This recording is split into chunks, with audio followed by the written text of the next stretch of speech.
It is Friday again. It is Friday, June 12th, just about noontime, New York City time. Hope everybody had a great week. And I'll just jump in here with a quick update and review. Hopefully, keep this short. I don't really have a lot today. And so, as always, make sure you smash that like button, subscribe to the channel. Any questions, comments, leave them down below. And just a reminder on this channel, I do a review of some limited futures markets. Right now, I'm only trading grain markets. So I know a lot of people out there in terms of the retail space,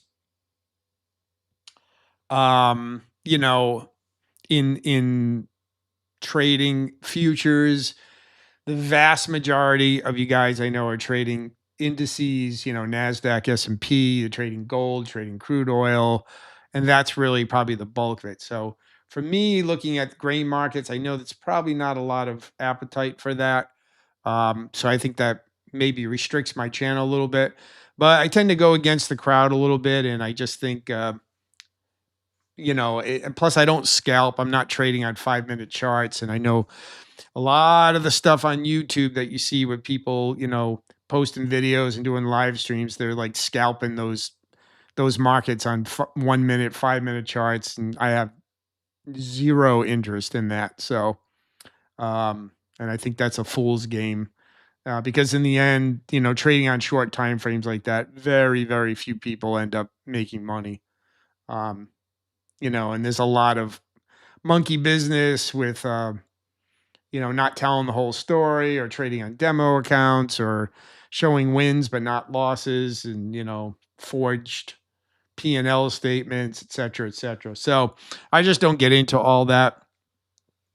And so that's that. And then the other thing I do is forex.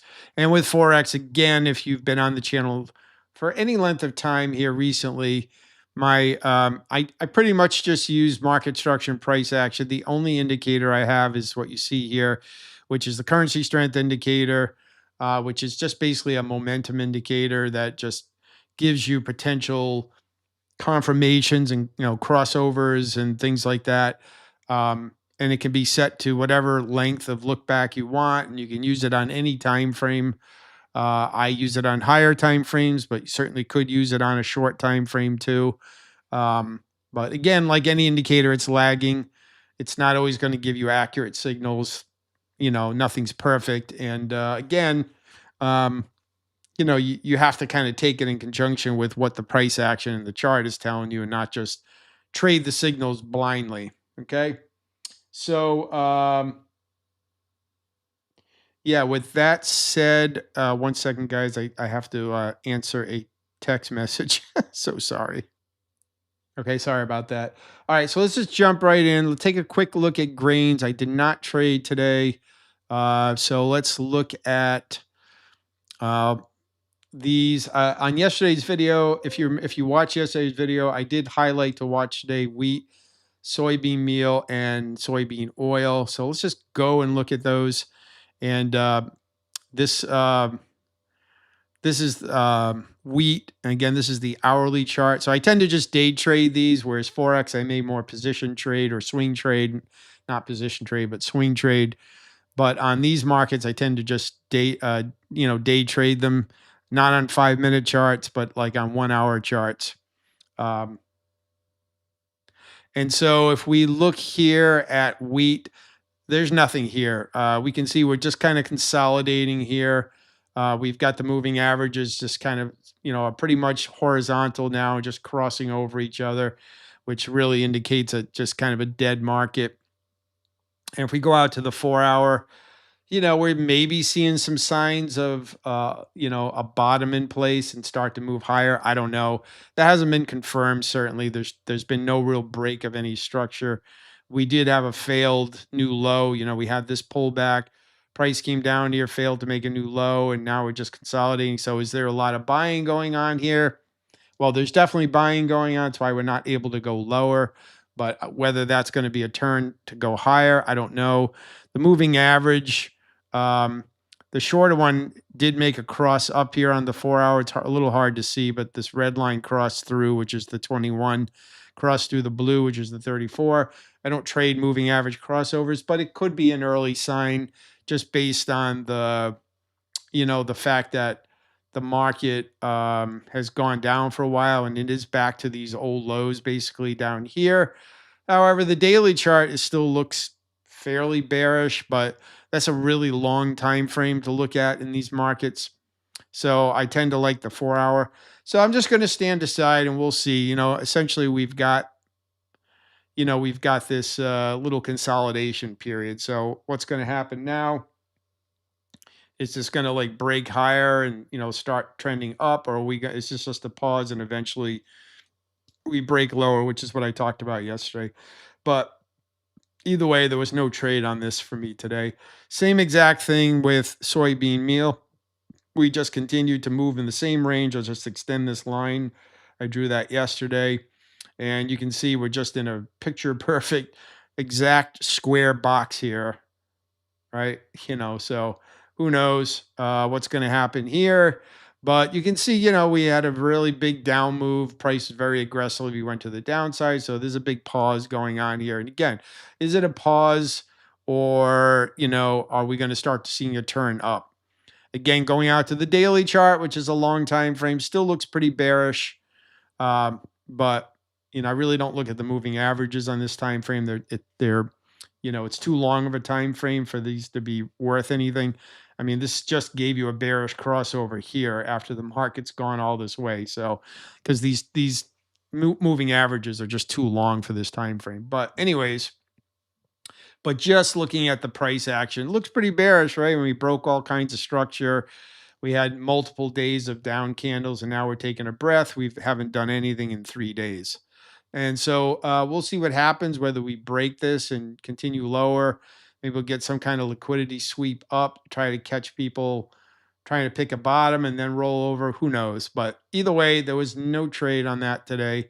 And kind of the same story in soybean oil. It tried to go lower today. We had this candle during the pre-market kind of London session where it spiked down. We had this 4 hour candle and snapped right back into the range. So the buyers were not going to let it stay below this floor here around this 73 level.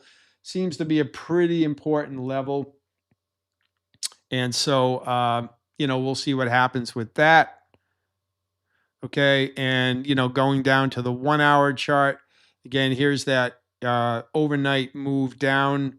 Did break the low, but it snapped right back into the range and then, came back up. And we ended up essentially, unchanged from yesterday's close. Here was basically yesterday's close right in here at the end of the day, daytime session yesterday. And again, during the overnight in London, we went down a little bit, snapped right back. And as of now, we're again back to about where we ended the day yesterday. So essentially a big nothing. Maybe a quick opportunity on a short time frame if you were trading at that time, but certainly nothing that I would have taken. And so, yeah, not much there. I did talk about a head and shoulders pattern yesterday on the daily chart on soybean oil. If you look at this, again, classic technical pattern, right? Left shoulder, head, right shoulder, these two pretty much at the same point. So what's it going to do? Are we going to break through these levels right here? We tried today and it failed, but it would take a break below, in my opinion, below this yellow line to confirm the head and shoulders. So we'll see. It didn't happen today. It tried, but it failed. So let's see what happens next week. I mean, we are trading below the moving averages on the daily chart, but again, I don't really put a lot of weight into these on the daily. Although on here, they're a little bit better in terms of these longer term moves, like right here and pulled into it here and went up. So let's see. So we do have a classic head and shoulders on the daily chart, but there was no confirmation of that. It was an attempt today. And again, that failed. So the market is still up as far as I'm concerned until it breaks this support. But obviously this is very choppy right now and not really interested in. So we'll see what happens next week. We get some confirmation. Again, if we can get down below these lows, get a nice close, especially like a 4 hour candle to close below here, then I think that would probably confirm the head and shoulders. But if not, then the buyers may resume their upward march here on this. Although we are approaching really high pricing. We go out to the weekly chart. I mean, these are like highs that were put in about 4 years ago. Back here, we're approaching. Doesn't mean it can't go higher, but anyway. So that's that. So the bottom line, there was no trades in any of those three that I kind of highlighted yesterday. There was also nothing here. Just looking today in corn, we had this pullback during the early session, then the market just died after that. Same thing here. Again, 4-hour chart of soybeans. This was that losing trade I took yesterday. But again, just kind of like drifted higher today and just really has done nothing. And that's it. So that's the grain markets. No trades today. Nothing from me there. Rolling over to forex. Change our template here. So you might notice time frame. Again, I said you can trade this on any time frame, and I still like to look at multiple time frames. So again, this I'm using an 89 period look back, which I know is long. And I wanted to point out, like, if you use a look back that long, you have to be prepared for it to go a long time if you're trading on a higher time frame. So like if we look at Aussie yen, this is one I had looked at earlier. This is a perfect example. Now this thing has been in this strong uptrend, which maybe now is starting to lose some momentum here. We've got, some triple top here that started, back in early May. Then we had the second touch in mid-May, and then we had the third touch about 10 days ago. And but forget about that for a minute. We just go back to the origin of this up move. Um, using the indicator, it started somewhere between July, depending which entry you took, between July and August of last year. So somewhere between 10 and 11 months ago, there was an entry. And on the daily time frame, there would not have been a null or reentry. If you had missed this, then it had been 10 or 12 months. You would not, just if you were using this indicator as an entry signal or a reentry to the trend, you would not have taken a trade on this since then if you missed the initial one. Now, if you caught this one, you've been holding on to it all that time. That's awesome. I mean, I think I measured it out. It was something like, it was like 1,800 pips or something like that. So, something crazy, but you would have been holding the trade for 10 months. And that's probably not realistic for a lot of people, but whatever, best case scenario. But that's what happens when you use this length of the indicator using an 89 versus like say a 14, and especially on something like a daily chart. Okay. So if you go down to like a 10-hour chart or maybe even an 8-hour chart, and sometimes this indicator has a hard time. Okay, there we go. And we go back here. I'm not going to be able to go back that far, but you can see here, at least I can't go back because I only have this set to 1,000 candle look back. I wanted to go back to this. Let me see if I can change it. Oh, it's still set on 500. Okay. Let me change this to 1,000 for a second here, just so it gives me more history. Okay. So here was the original breakout, was like somewhere back here, between, there's the May, like, so depending where you got in, let's just say you got in somewhere around here. Then we had another potential entry here in August. Then there was another entry here to the uptrend again later in August. And then we had another one here in October.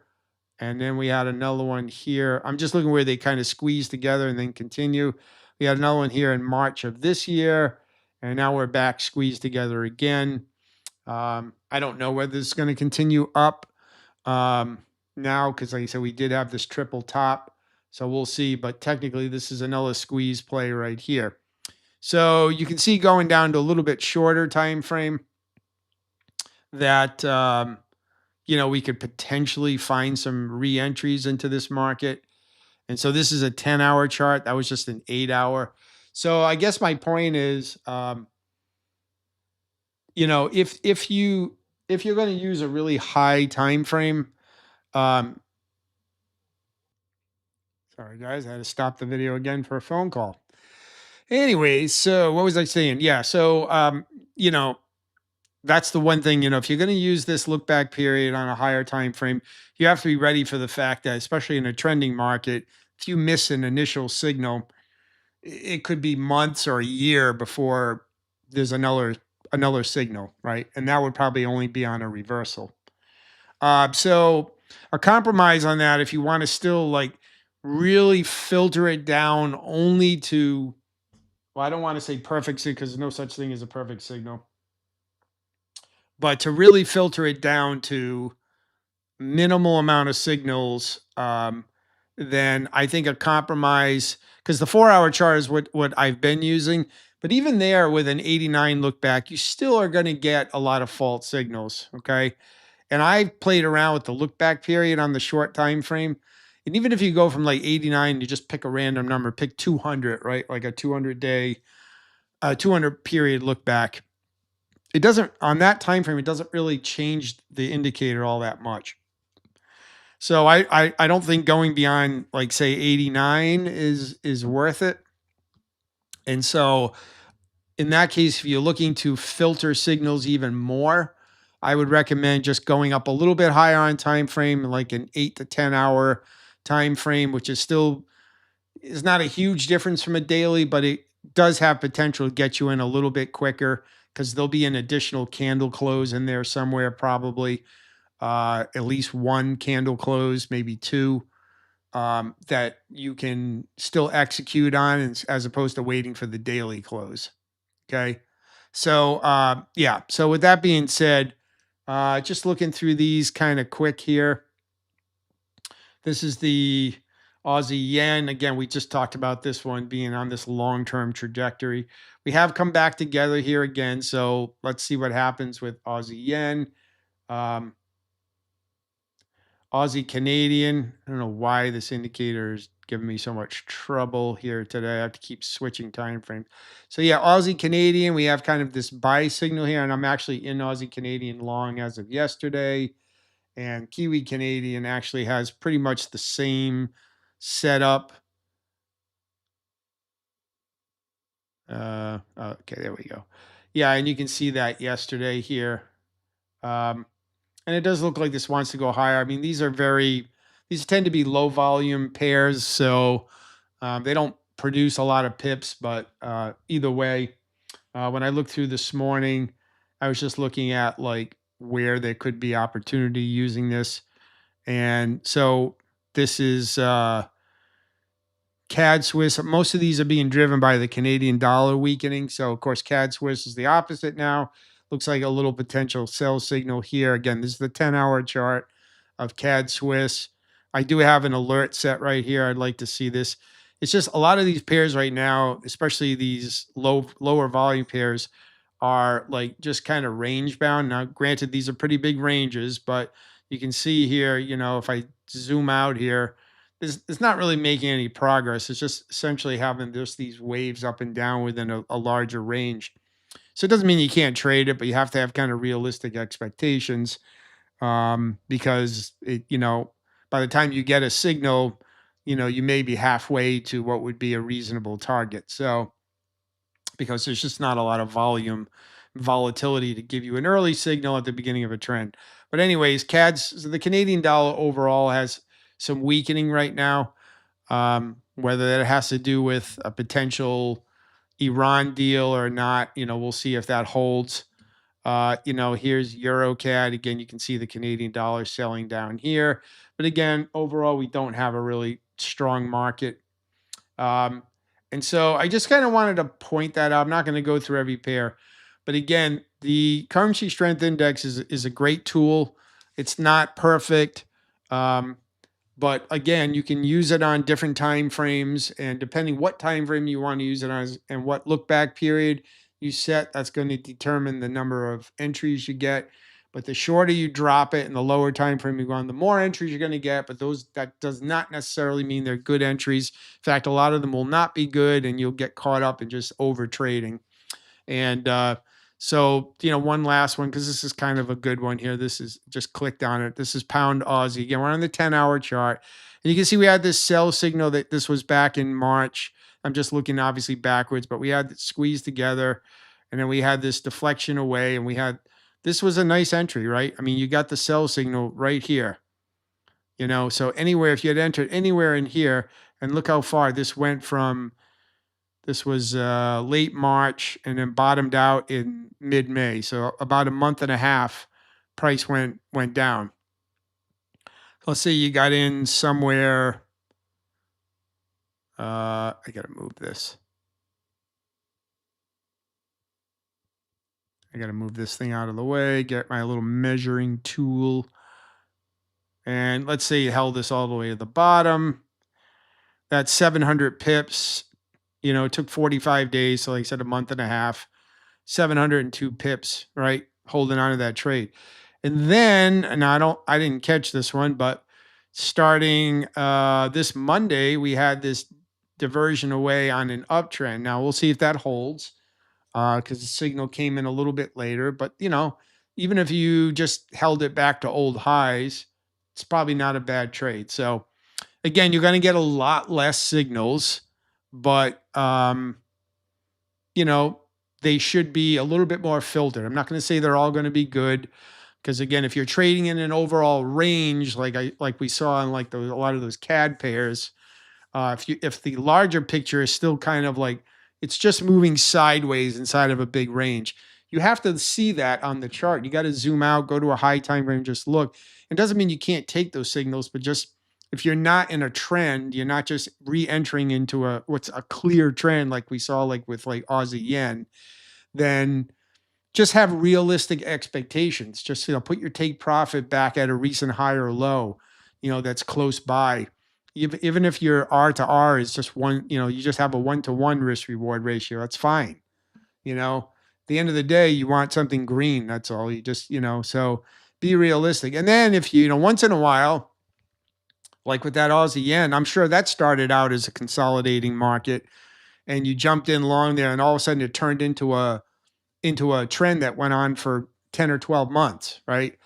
And if that happens and it breaks out, beautiful, and use a trailing stop in that case. Just keep moving up your stop. Eventually, you'll see very clearly that it's actually breaking into a trend. And then, like I said, you can just ride that as long as you're able to. So yeah. So I just want to just continue to talk about this indicator, and like you can look at something here like the pound New Zealand. Even on a 10-hour chart, it still can be noisy when on certain pairs. We had a little buy signal here that actually was pretty good. Then we get this little crap right here. I mean, in real time, maybe you took this as a short. I don't know. But just looking back, that probably wouldn't have worked out. Then you had a little long here. That one actually went on for, a little while. Then we had a short here. Not a great entry because it was probably on this candle, but it did go down. And then we had some chop in here. And then we got another sell signal here. That one was actually okay. And then we had a buy signal, late one, but it came in like right here. So you missed about half the move. But again, I think I talked about this the other day. A lot of the reasons when you see these really late entries where you don't get the signal until halfway through the move, some of it, yes, is because of your look back period, but I also have showed you ones where the look back period, even with this long look back period, still nails it like right at the top or the bottom sometimes. And it all has to do with just the volatility and the volume, the strength behind the move. And to me, when I see like a really late entry like this where you know, then my target, if let's say I had taken this long, probably would be, up around this high or maybe this one right here. Because these are kind of, you see where prices reached up here again and again, tried here and failed. And so if I had gotten in there, that's my TP probably would have been sitting somewhere over here anyways, which is right where price went to. And then it seems to want to reverse because it's still basically in a range and you can see all these recent places prices bounced off of. And so you don't want to like be swinging for the fences, if the market's not telling you. Now, eventually, if it smashes through here and starts trending up, then great. But just, that's still, wouldn't have been a bad trade even from here. You're still looking, if you had rode it to the top here, a 226 pip move, that took you about, a little less than 3 weeks. You would have had to sit on it through a little bit of pullback here, not drawdown, but pullback, maybe a slight bit of drawdown before it finally ran up and tagged that high. So, I mean, it's still 226 pips. You had to hold it for a little bit, but at the end of the day, it still turned out to be a winning trade. Okay. So I just wanted to kind of point that out. Again, if you have any questions or any interest in this indicator, let me know. Um, I, like I said, I've kind of settled on this look back period, but I still play around with different time frames. Um, but my default still ends up pulling me back to the higher ones, even though I've been using the 4 hour a lot. I originally started this on the daily chart, and I've kind of like run between the weekly and the 4 hour. But I think somewhere around the 8, 9, 10 hour is a good in between. It's still long enough where it should get rid of a lot of junk signals, but it's short enough where you're not having to wait for a daily close and potentially, a really late entry. So at least it'll give you an opportunity to maybe get in a little quicker and have a little bit better risk to reward ratio. So all right. So I'm going to leave it there, guys. I'm not going to just keep blathering on here. But again, there was nothing today in futures. And I just wanted to review the CSI indicator and just show you kind of the flexibility of it, but also be realistic in the fact that, like all indicators, it's going to have its flaws and it's going to have its bad signals, and it is going to lag a little bit. So, but when it does pick, a really excellent entry, at a turning point, the closer it is to like a swing high or a swing low, those are ones you should jump on because those probably will go on for a while. Even if it's not a trending market, at least you're catching it at a better spot for risk to reward ratio. So, all right. So I'm going to leave it there, guys. I hope you have an excellent weekend. I'll be back either Sunday night or Monday after I can, do a review over the weekend of forex pairs and see where we ended up and see what might be setting up for next week. I am traveling the beginning of next week. I'm actually leaving on Monday, so uh, I'll try to maybe drop a video on Sunday night because I doubt I'm going to have time on Monday. And then, to make a video, I might be looking at charts in the morning and then at night, but won't have time for video. Tuesday, I will not be around at all. So I probably won't even trade on Tuesday. I'll be tied up all day. And then I'll be back. Uh, Actually, no, then Wednesday, I'm traveling again. So I'll be in and out a lot next week. I mean, I'll be on the charts, but they'll especially Tuesday and Wednesday will be a little bit limited. So all right. So you may not see another video. If I can get to one Sunday night, great. If not, you might not see another one from me until, later next week. But anyways, leave any questions, comments below, smash the like button, subscribe to the channel, and have a great weekend. I'll talk to you all soon.